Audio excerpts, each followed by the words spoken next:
Inspirai, ó Deus, as nossas ações e ajudai-nos a realizá-las, para que em vós comece e para vós termine tudo aquilo que fizermos por Cristo Senhor nosso. Amém.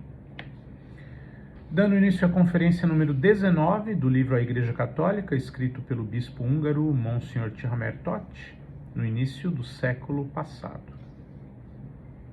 Chegamos agora ao tema, penúltimo capítulo, A Igreja Invencível.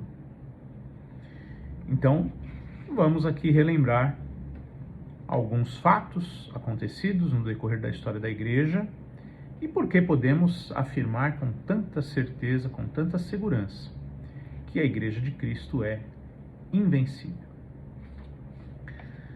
Quando no século passado, aqui ele se refere ao século XIX, naturalmente, estamos no 21, esse livro foi escrito no 20, quando no século XIX campeava na Alemanha a perseguição deflamada por Bismarck contra a Igreja Católica, a chamada Kulturkampf, como se fosse algo como a guerra cultural, via-se na frente de certas lojas, em alguns dos comércios das cidades alemãs, naquela época, um curioso cartaz destinado a consolar os católicos. Esse cartaz representava um grande rochedo à beira-mar, em torno ao qual vagas furiosas espumavam, enquanto um grupo de homens em manga de camisa se esforçava por precipitá-lo nas ondas. Em segundo plano, via-se o diabo, que dizia zombeteiramente dos homens: já lá vão 2000 anos que eu trabalho em vão, com todo o poder do inferno, para derrubar esse rochedo. Por isto é que me rio dos vossos trabalhos.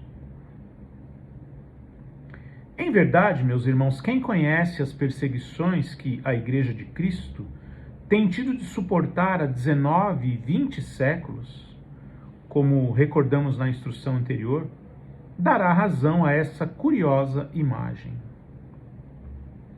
Quantas vezes os inimigos da Igreja clamaram que amanhã ela não existiria mais. E eis que ela aí está, sempre. Amanhã estará acabada a Igreja, dizia o imperador romano Diocleciano, que fazia derramar a flux, português um pouco mais moderno, a rodo, o sangue cristão. E Diocleciano morreu. Despojado da púrpura coroa, mas a Igreja, com o triunfo de Constantino, outro imperador romano, este mais simpático, a Igreja Católica, graças à sua mãe Santa Helena, ascendeu ao trono imperial. E a Igreja Católica não morreu. Amanhã estará acabada a Igreja, dizia outro imperador romano, Juliano o Apóstata. E Juliano morreu com uma última blasfêmia nos lábios. E quantos outros após ele? Todos esses apóstatas orgulhosos e blasfemadores morreram. Mas a Igreja não morreu. Amanhã estará acabada a Igreja, dizia Robespierre, o chefe da Revolução Francesa, que mandou para a guilhotina centenas de servidores da Igreja, padres, freiras, diáconos.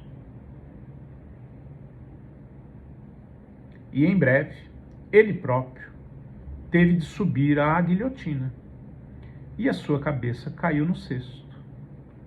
Mas a Igreja não morreu. Amanhã estará acabada a Igreja, dizia Garibaldi, o conquistador de Roma, e a Igreja não acabou. Vive e está em pleno vigor. Amanhã estará acabada a Igreja, exclamam atualmente os bolchevistas, os socialistas e os maçons. E a Igreja, como antes, não perecerá, mas fará novas conquistas E essa árvore copada, que se estende sobre o universo, continuará a crescer. Tudo isso é um fato histórico, de que tratamos na nossa última instrução.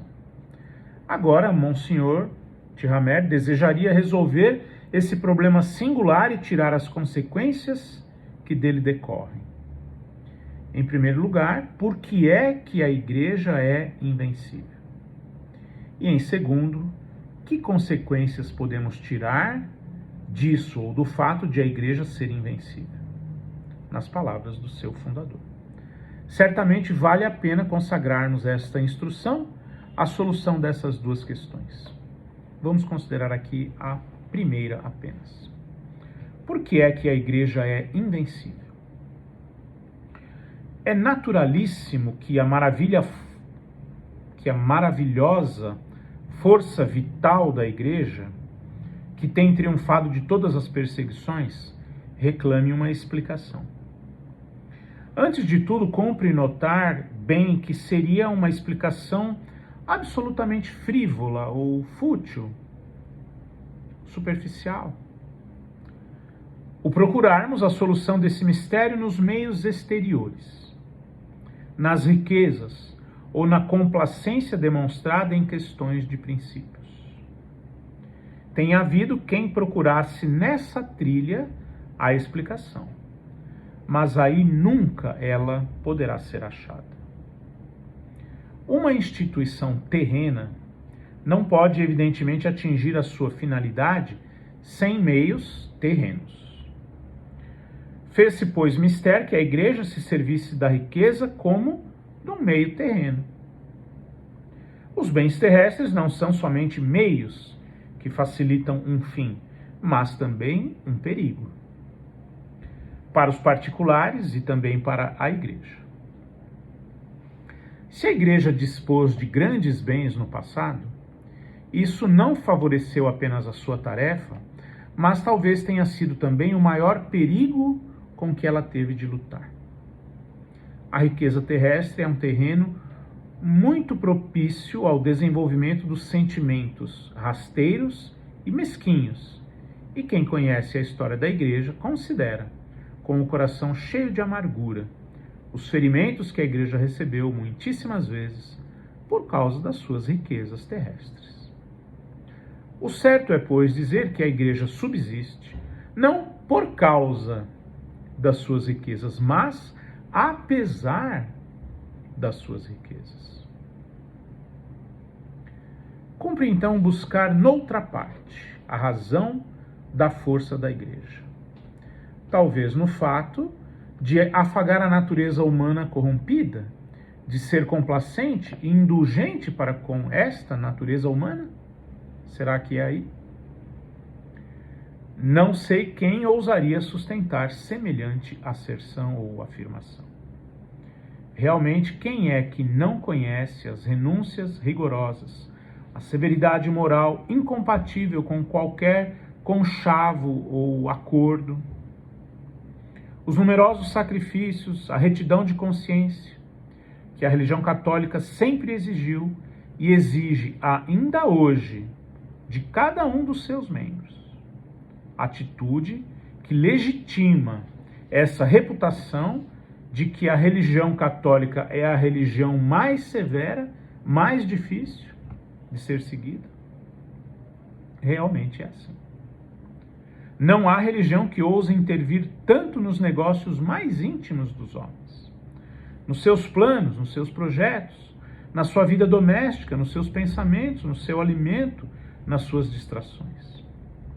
Se a religião católica tem sustentado vitoriosamente uma luta de 19 e 20 séculos, certamente não é por ter uma natureza propensa às concessões. Devemos, pois, repetir que a Igreja subsiste, não por causa da sua indulgência, mas ao contrário, porque nunca adotou atitude de covardia. Mas onde está então a fonte em que a Igreja aure ou absorve, adquire a sua força? Debalde temos procurado a explicação nas causas exteriores. Só nos resta, porém, uma causa interna. A Igreja é o corpo místico de Cristo. Ora, Cristo não pode mais morrer. A invencibilidade da Igreja é a consequência da sua constituição íntima, portanto. A Igreja é Cristo que continua a viver entre nós. Ora, sabemos que Cristo ressuscitado dos mortos não morre mais. A morte já não tem império ou poder sobre ele. São Paulo, carta aos Romanos, capítulo 6, versículo 9. A invencibilidade da Igreja resulta do fato de guardar ela os tesouros da redenção e comunicá-los de geração em geração à humanidade. Ela deverá, pois, subsistir enquanto houver um homem na terra, frase que ouvimos tantas vezes durante a consideração deste livro. Enquanto houver um único homem na terra, haverá a Igreja Católica. É a promessa do Cristo. Resulta também das palavras de nosso Senhor Jesus Cristo a São Pedro que, Mateus 16, 18, talvez um dos textos mais citados também nesta obra, as portas do inferno não prevalecerão contra ela, contra a Igreja de Cristo. Ora, cumpre que as palavras do Salvador se realizem, pois ele próprio disse, no mesmo Evangelho de São Mateus, capítulo 24, versículo 35, o céu e a terra passarão. O céu e a terra passarão. Porém, minhas palavras não passarão. Depois disso, não nos podemos admirar do que nos ensina a história. Cristo e a Igreja sofrem juntos, mas os perseguidores da Igreja também acabam como acabaram os inimigos de Cristo. Assim como Judas acabou na ponta de uma corda, assim como Herodes, o matador das crianças de Belém, foi devorado pelos vermes, assim como Pilatos morreu no exílio, assim como Jerusalém foi destruída. Assim também, aquele que dilacera com dentes ferozes a Igreja de Cristo, ou seu chefe, irá à ruína, e não à Igreja. Eis aí o verdadeiro segredo da invencibilidade da Igreja. Eis aí a base da força inabalável da Igreja. Mas é, ao mesmo tempo, a fonte das lições e conclusões que devemos tirar da invencibilidade da Igreja. Este ponto será considerado na próxima instrução. Quais são as lições que podemos tirar desta invencibilidade da Igreja, que se deve unicamente ao fato de ser ela o corpo místico de seu fundador, nosso Senhor Jesus Cristo, que para sempre seja louvado.